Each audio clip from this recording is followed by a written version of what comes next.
Olá, tudo bem com vocês? Eu sou a Anice. Vamos dar continuidade ao nosso projeto de artes da Uninter. A arte, ela reflete e sempre refletiu os aspectos sociais, políticos, econômicos, religiosos de uma determinada época. Por isso, estudar a história da arte é estudar a sua própria origem e a evolução do ser humano. Antes de começarmos as aulas práticas, que são as pinturas em aquarela e papel, é importante a gente refletir o que é arte, conhecer um pouquinho da história, e o trabalho fica muito mais prazeroso quando você sabe o que você está fazendo e o porquê. Então vamos lá?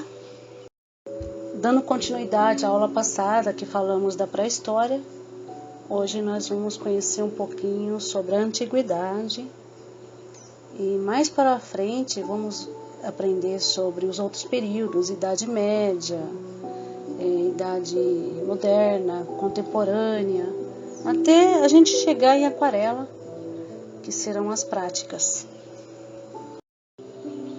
Vamos ver nessa aula algumas das grandes civilizações históricas, os egípcios, os gregos e romanos.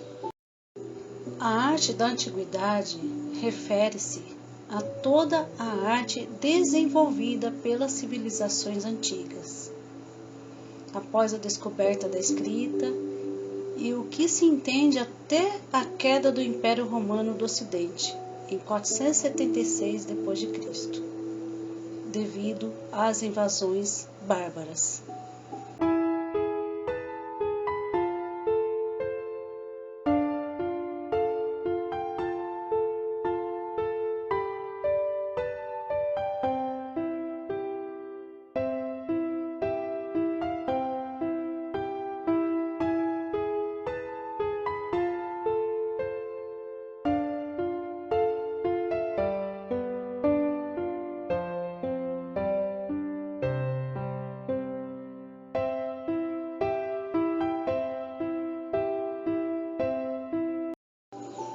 Os egípcios, eles conservavam os corpos dos seus mortos através da mumificação. Eram místicos, acreditavam que a alma poderia voltar e habitar no mesmo corpo. Eles também são conhecidos como os pais da geometria. Mas lá na frente, nós vamos falar um pouquinho sobre as pirâmides, as famosas pirâmides do Egito. Ali tem tudo a ver com as formas geométricas, né? E dá pra gente pensar, nossa, mas como eles conseguiram construir algo tão grandioso naquela época com tão poucos recursos? Os egípcios, eles pintavam de uma forma diferente. Era a lei da frontalidade. A pintura, ela preserva a simetria, a característica do tórax, dos ombros, vistos de frente, e o olho é visto de perfil, e com melhor ângulo de visibilidade. Eles representavam em suas pinturas, em seus desenhos, a aparência do estático, o conceito de imortalidade. Preservavam as imagens dos nobres, dos faraós, a ideia de algo eterno. E a figura do faraó, se vocês notarem bem nos desenhos, elas sempre são representadas maiores. Olha que interessante, uma representação da arte junto com a escrita.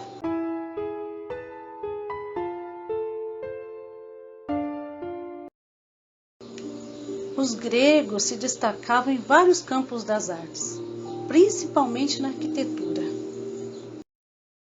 Como podemos notar aqui nos modelos de colunas que eles construíam, o modelo dórico, o jônico e o coríntio.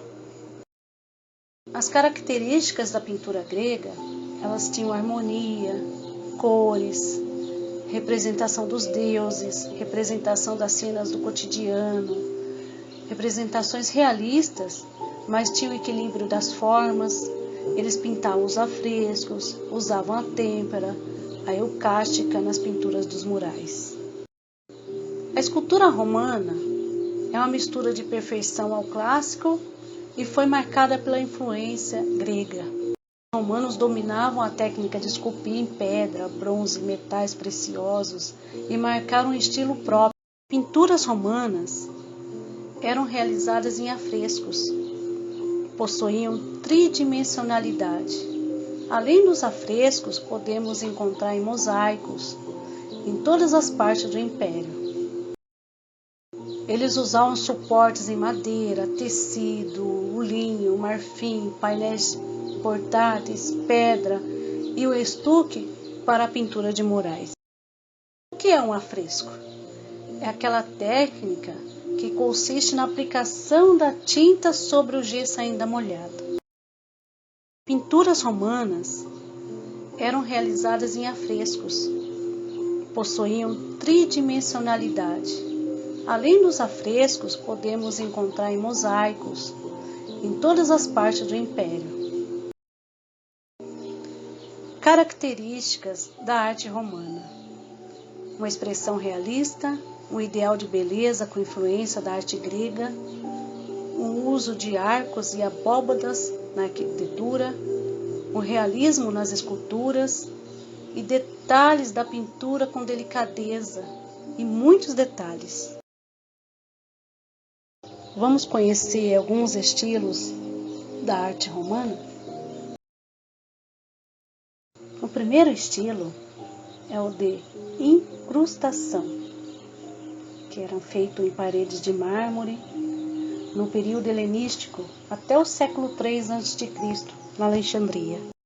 O segundo estilo é o estilo arquitetônico. Começou a ser usado 80 a.C., permanecendo até o final do século. O terceiro estilo, conhecido como estilo enfeitado, ele surgiu em Pompeia no século I e foi popular até 50 depois de Cristo.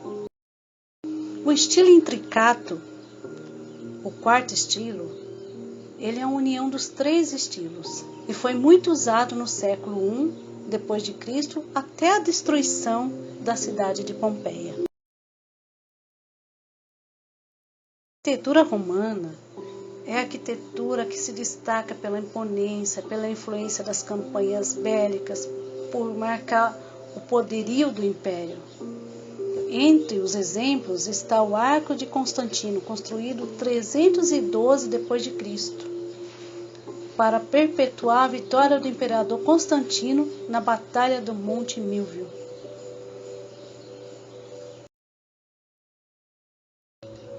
Cada época, os artistas ilustraram aquilo que era mais importante para a sua maneira de ver o mundo. Houve questionamentos, houve estranhamentos, provocações, mas a maioria deles não desistiram. E graças a eles, hoje nós podemos conhecer um pouco da nossa história do passado, entender, ou tentar entender, e até mesmo tentar produzir algo e melhorar cada dia mais.